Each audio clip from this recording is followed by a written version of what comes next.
വർഷത്തെ ഒരു നിയമ പോരാട്ടം, ഒരു വർഷത്തെ ഒരു വിചാരണ, അതിനുശേഷമാണ് ഇങ്ങനെ കേസ് വന്നിരിക്കുന്നത്. എന്താണ്, തൃപ്തനാണോ? അല്ല, വിധിയിൽ തൃപ്തനാണ്.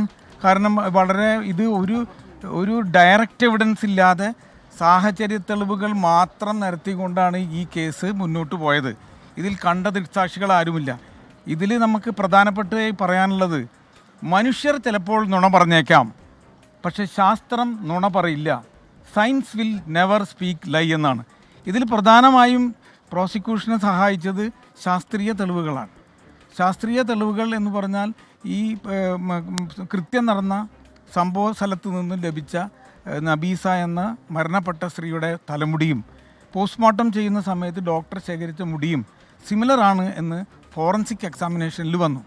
അതുപോലെ തന്നെ ഈ മരിച്ച നബീസയുടെ വയറ്റിലുണ്ടായിരുന്ന പോയ്സണും അതുപോലെ ഈ മറ്റേ അഡ്മിനിസ്റ്റർ ചെയ്ത പോയ്സണും ഒരേ പോയ്സണാണ് എന്നുള്ളതും കണ്ടെത്തി.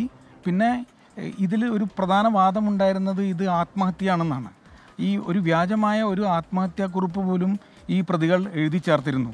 എന്നാൽ ഡോക്ടർ എവിഡൻസ് പ്രകാരം ഒരിക്കലും അഡ്മിനിസ്ട്രേഷൻ ഓഫ് പോയ്സൺ അല്ലെങ്കിൽ സ്വയം വിഷം കുടിക്കുന്നതും മറ്റൊരാൾ വിഷം കൊടുക്കുന്നതും രണ്ട് വ്യത്യസ്ത രൂപത്തിലാണ് ആന്തരിക അവയവങ്ങളിൽ കാണുക.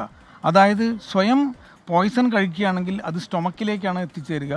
ഇവിടെ സംഭവിച്ചിട്ടുള്ളത് ഇസഫാഗസിലേക്കും അതുപോലെ തന്നെ ശ്വാസകോശത്തിൻ്റെ മറ്റു ഭാഗങ്ങളിലേക്കും എത്തിയിട്ടുണ്ട്. അപ്പോൾ അത് സ്വയം വിഷം കഴിച്ചതല്ലെന്നും ഇതൊരു അഡ്മിനിസ്ട്രേഷൻ ഓഫ് പോയ്സൺ ആണെന്നും കോടതിക്ക് കാണാൻ കഴിഞ്ഞു. അതുപോലെ തന്നെ അവർ കിടന്നിരുന്ന എന്ന് പറയുന്ന റൂമിലെ ബെഡ്ഷീറ്റ്, അതുപോലെ പില്ലോ കവർ, അതുപോലെ പില്ലോ എന്നിവയെല്ലാം ശാസ്ത്ര പരിശോധനയ്ക്ക് വിധേയമാക്കി. ആ ഫോറൻസിക് എക്സാമിനേഷനിൽ അതിലുള്ള പോയ്സൺ ഡസ്ബാൻ ഇനത്തിൽപ്പെട്ടതാണ്. അവരുടെ വയറ്റിലുള്ള പോയ്സണും ഡസ്ബാൻ ഇനത്തിൽപ്പെട്ടതാണെന്ന് തെളിയിക്കാൻ കഴിഞ്ഞു. ഇതിനർത്ഥം വളരെ വളരെ മൃഗീയമായി അവർക്ക് പോയ്സൺ വായിൽ ഒഴിച്ചു നൽകി അവരെ പോയ്സൺ അഡ്മിനിസ്റ്റർ ചെയ്തതാണ് അല്ലെങ്കിൽ കുടിപ്പിച്ചതാണ് എന്നത് തെളിയിക്കാൻ സാധിച്ചു. മാത്രവുമല്ല, ഈ കേസിലെ മറ്റ് തെളിവുകൾ, സാഹചര്യ തെളിവുകൾ എല്ലാം കണക്ട് ചെയ്യപ്പെടാൻ സാധിച്ചു. അതുപോലെ ഇവർ വന്ന് വാങ്ങിയ സാധനങ്ങൾ ഈ നോമ്പ് നോക്കാൻ വേണ്ടി അന്ന് വൈകുന്നേരം റംസാൻ കാലത്തിലാണ്. അന്ന് അവർക്ക് നോമ്പ് നോക്കുന്നതിന് വേണ്ടി ആദ്യം ചിറക്കൽപ്പടിയിലുള്ളൊരു വീട്ടിൽ നിന്നും പോയി അവിടെ നിന്ന് മടങ്ങി വരുമ്പോൾ മണ്ണാർക്കാട് നിന്നാണ് അവരെ കൂട്ടിക്കൊണ്ടുപോയിട്ടുള്ളത്. അപ്പോൾ മണ്ണാർക്കാട് നിന്ന് പോകുമ്പോൾ അവർ വാങ്ങിയ സാധനങ്ങൾ മറ്റ് കടക്കാർ ഉൾപ്പെടെയുള്ള ആളുകൾക്ക് അത് ഐഡൻറ്റിഫൈ ചെയ്യാൻ കഴിഞ്ഞു.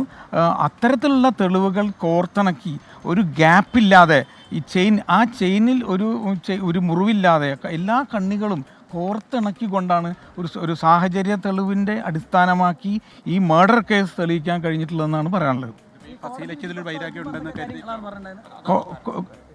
ഫസീലയുടെ ഒരു വൈരാഗ്യമാണോ ഈ ഒരു കൊലപാതകത്തിലേക്ക്? അത് മോട്ടീവ്, അതായത് സാഹചര്യ തെളിവുകൾ മാത്രമുള്ള കേസിൽ സാധാരണ മോട്ടീവിനൊരു പ്രധാന ഇമ്പോർട്ടൻസ് ഉണ്ട്.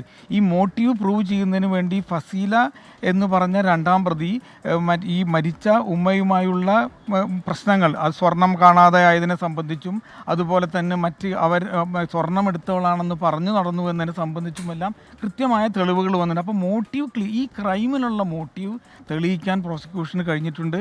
മാത്രവുമല്ല, മറ്റൊരു വീട്ടിൽ വിവാഹ ചടങ്ങിൽ പങ്കെടുക്കുമ്പോൾ അവിടെയുള്ള വീട്ടിൽ നിന്നും സ്വർണം കാണാതാവുകയും ആ കാണാതായ സ്വർണം ഫസീലയിൽ നിന്നും കണ്ടെടുത്തു എന്ന് വരെ ഒരു സാക്ഷി മൊഴി നൽകിയിട്ടുണ്ട്. അതും പറഞ്ഞു നടക്കുമെന്നുള്ളൊരു വിരോധം ഈ മോട്ടീവിൽ ഒരു ഇമ്പോർട്ടൻസ് ആയിട്ട് കണക്കാക്കിയിട്ടുണ്ട്. വിധി പ്രസ്താവിക്കുമ്പോൾ എന്തൊക്കെ കാര്യങ്ങളാണ് കോടതി പ്രധാനമായിട്ട്? കോടതി വളരെ പ്രധാനമായി ഈ വിധി പ്രസ്താവിക്കുമ്പോൾ പറഞ്ഞത് ഇവരുടെ പ്രായം. യഥാർത്ഥത്തിൽ ഇത് സാഹചര്യ തെളിവുകളെ മാത്രം അടിസ്ഥാനമാക്കിയ ഒരു കേസിൽ ഒരു ഡെത്ത് സെൻറ്റൻസ് ഇമ്പോസ് ചെയ്യാൻ കഴിയുന്നതല്ല എന്ന് സുപ്രീം കോടതി കണ്ടിട്ടുണ്ട്. എങ്കിലും സുപ്രീം കോടതി ചില സന്ദർഭങ്ങളിൽ പറഞ്ഞിട്ടുണ്ട് സാഹചര്യ തെളിവുകൾ മാത്രമാണ് ഉള്ളത് എങ്കിലും ഡെത്ത് സെൻറ്റൻസ് ഇമ്പോസ് ചെയ്യാം. എന്നാൽ ഈ രണ്ടുപേരുടെയും പ്രായം കണക്കിലെടുത്തും അവരൊരു റിഫോർമേറ്റീവ് സിസ്റ്റത്തിലൂടെ അവർക്ക് മനംമാറ്റം വന്ന് പുതിയ ജീവിതം, അവർക്ക് ആകെയുള്ളൊരു മകൻ, ഒരു ചെറിയ മൈനറായിട്ടുള്ളൊരു ആ മകൻ ഒരു അനാഥനായി കാണേണ്ട, ഒരു ഡെത്ത് സെൻറ്റൻസിന് വിധേയമായ ഒരു രണ്ട് പ്രതികളുടെയും മകൻ ഒരിക്കലും അനാഥനാവരുത് എന്നുകൂടെ കണ്ടിട്ട് ഇനിയും അവർക്ക് മാറാനുള്ള അവസരങ്ങൾ ജീവിതത്തിൽ നൽകേണ്ടതുണ്ട് എന്ന രീതിയിലാണ് ഈ ലൈഫ് ഇംപ്രസൺമെൻറ്റ് 302 ലൈഫ് ഇംപ്രസൺമെൻറ്റ് നൽകിയിട്ടുള്ളത്. അത് അവരുടെ 313 സ്റ്റേറ്റ്മെൻറ്റിലും മറ്റേലൊക്കെ കുറ്റം ചെയ്തിട്ടില്ല എന്ന് നിഷേധിച്ചിട്ടുണ്ട്. ഇന്ന് പ്രത്യേകിച്ച് ഇത്തരത്തിൽ ഇന്നത്തെ ഈ ക്രൈമിനെ കുറിച്ച് മറ്റൊന്നും പറയുകയുണ്ടായിട്ടില്ല. എന്നാൽ 313 ക്വസ്റ്റ്യനിങ് സമയത്ത് അവർ ഈ കുറ്റങ്ങളെല്ലാം നിഷേധിച്ച് ഇത് കൊലപാതകമല്ല ആത്മഹത്യയാണെന്നാണ് പറഞ്ഞിരുന്നത്.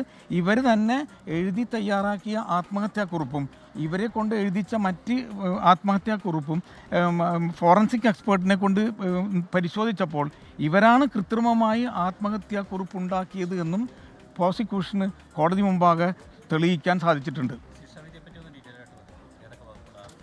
അതായത് മറ്റേ 302 IPC എന്ന മർഡർ എന്ന കുറ്റത്തിന് 1ഉം 2ഉം പ്രതികൾക്ക് ജീവപര്യന്തം തടവും 2 ലക്ഷം രൂപ പിഴയടയ്ക്കാനും കോടതി പറഞ്ഞിട്ടുണ്ട്.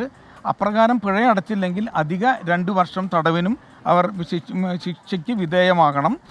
അതുപോലെ തന്നെ ഈ മറ്റേ തെളിവ് നശിപ്പിക്കൽ സെക്ഷൻ 201 IPC എന്ന കുറ്റത്തിന് 1-ാം പ്രതിക്ക് 7 വർഷം തടവും 25,000 രൂപ പിഴയും ഒടുക്കാൻ കോടതി പറഞ്ഞിട്ടുണ്ട്. 1-ാം പ്രതിയെ സംബന്ധിച്ചിടത്തോളം ശിക്ഷ ഒന്നിച്ച് അനുഭവിച്ചാൽ മതി. അതുപോലെ അത്തരത്തിൽ പിഴ ഈടാക്കുന്ന സമയം 2 ലക്ഷം രൂപ ഈ മരണപ്പെട്ട നബീസ എന്നവരുടെ ഡെഫൻഡമ്പായ സംസാരിക്കാനും കേൾവിയില്ലാത്തതുമായ ആയിഷ എന്ന സ്ത്രീക്ക് നൽകാനും കോടതി പറഞ്ഞിട്ടുണ്ട്. അത് പൂർണ്ണ തൃപ്തനാണ്. കാരണം ഇതൊരു മറ്റേ സാഹചര്യ തെളിവുകൾ മാത്രം ഉണ്ടായിരുന്ന ഒരു കേസിനെ ഇത്രമാത്രം കോർത്തിണക്കിക്കൊണ്ട് ബഹുമാനപ്പെട്ട കോടതി മുമ്പാകെ ഇത് എത്തിച്ച് മുഴുവൻ പ്രോസിക്യൂഷൻ ടീമിൻ്റെ സഹായത്തോടു കൂടി എത്തിച്ച് ഒരു പൂർണ്ണതയിലേക്ക് എത്തിക്കാൻ കഴിഞ്ഞു.